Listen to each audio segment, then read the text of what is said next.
पालकमंत्री गणेश नाईक यांच्या जनता दरबारात अर्ज दिला, मात्र आज अखेर न्याय मिळाला नाही। सन 2018 मधील आदिवासी लाभार्थ्यांची शेळी गट, म्हशी गट नाविन्यपूर्ण योजनेची मंजूर प्रकरणाची अनुदानाची रक्कम लाभार्थ्यास अद्याप मिळालेली नाही। माननीय पालकमंत्री गणेश नाईक यांच्या जनता दरबारात अर्ज देऊन मागणी केली, सुनावणी झाली, आदेश काढले, मात्र अद्याप न्याय मिळत नाही। सहाय्यक पशुधन अधिकारी पंचायत समिती जव्हार यांची चौकशी करून कारवाई करा आणि गरीब आदिवासी नागरिकांना न्याय द्या अशी मागणी लाभार्थ्यांनी केली आहे। लाभार्थ्यांची नावे: जागृती संपत पवार, राहणार पोंडीचा पाडा; अनिल रमेश मुकणे, राहणार साकूर; प्रतिभा कैलास पागे, राहणार केळीचा पाडा; पांडुरंग कमा भोये, राहणार केळीचा पाडा; चंद्रकांत लक्ष्मण बोंगे, राहणार केळीचा पाडा, तालुका जव्हार। 2018 पासून 7 वर्ष झाली, न्याय मिळाला नाही।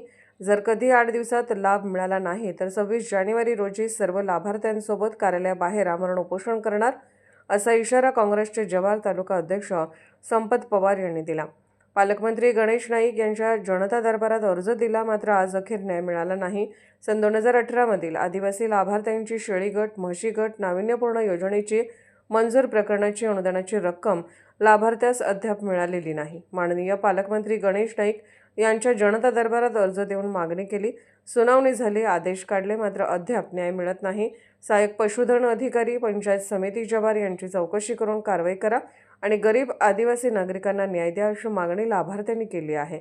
लाभार्थ्यांची नावे: जागृती संपत पवार, पोंडीचा पाडा; अनिल रमेश मुकणे, राहणार साकूर; प्रतिभा कैलास पागे, राहणार केळीचा पाडा; पांडुरंग कमा भोये, राहणार केळीचा पाडा; चंद्रकांत लक्ष्मण बोंगे, राहणार केळीचा पाडा, तालुका जव्हार।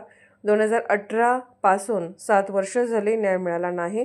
जर कधी 8 दिवसात लाभ मिळाला नाही तर 26 जानेवारी रोजी सर्व लाभार्थ्यांसोबत कार्यालयाबाहेर आमरण उपोषण करणार असा इशारा काँग्रेसचे जव्हार तालुका अध्यक्ष संपत पवार यांनी दिला।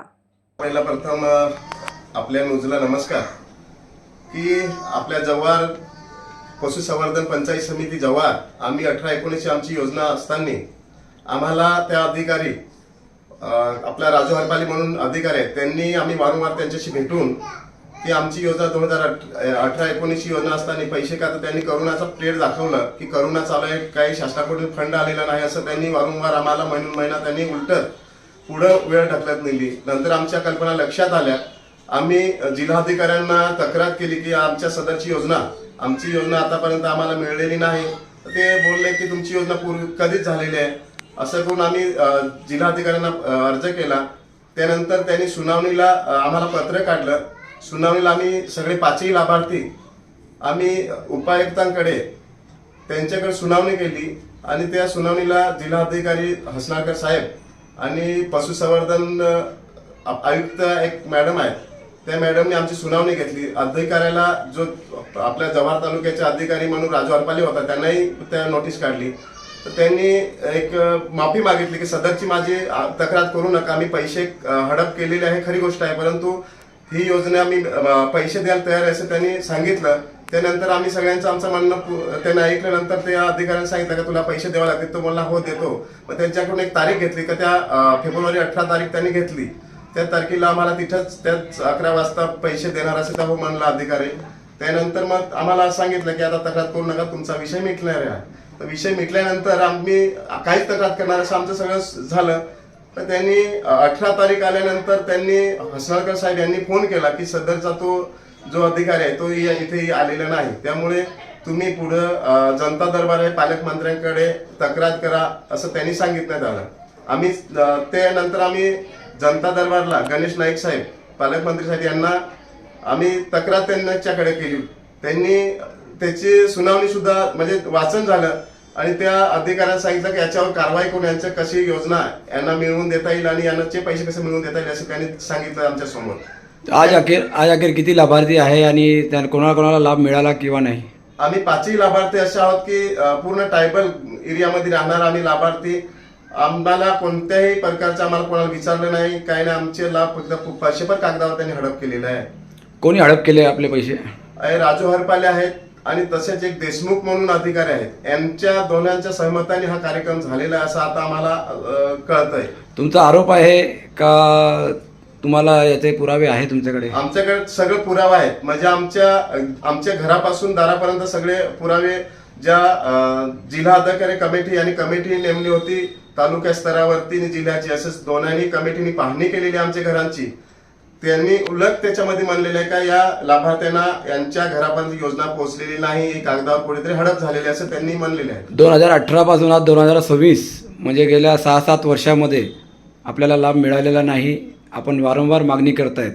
पुढचा आपली भूमिका काय असणार? पुढची मागणी तर आमचं सगळं म्हणजे आमचं असं समजायचं की आम्ही शासनाची योजना हे आमच्यापर्यंत पोहोच नसल्यामुळे आम्ही पूर्ण आमचं फॅमिली सहित आम्ही रस्त्यावर किंवा त्या ऑफिस म्हणजे पशुसंवर्धन जिल्हाधिकारी असेल शिवंकडे आम्ही असं ठरवलंय का 26 जानेवारीला पण बसायचं असं आम्ही आमची भूमिका आहे की आमची योजना आमचे भरलेले पैसे सुद्धा जर ₹1 योजनाची आम्हाला लाभ मिळाला नाही तर आम्ही करायचं काय? आपल्याला लाभ मिळवायचा आहे का काय संबंधित अधिकाऱ्यांवर कारवाईची मागणी करायची आहे? नाही, संबंधित अधिकाऱ्यावर तर कारवाई व्हायला पाहिजे, परंतु आमचा लाभ आम्हाला पदरात पडणं आमचे आशा आहे का आम्ही आशेने केलेले आहे. त्याच्यामुळे आमचे कागदावर योजना पास झालेली ही आमच्यापर्यंत पोहोचलायला पाहिजे आणि ते पैसे मिळाले पाहिजे एवढं आमची आशा आहे. तरी असं आम्हाला कळलं की जव्हारमध्ये जनता दरबार ची तारीख डिक्लेअर झाल्यानंतर आम्हाला अधिकाऱ्यांनी कळवलं की तिथे तुमच्या तालुक्यात भ्रष्टाचार झाले, तुमच्या तालुक्यात पालकमंत्री गणेश नाईक साहेब येतात, यांच्याकडे तक्रार करा असं आम्हाला सांगण्यात आलं.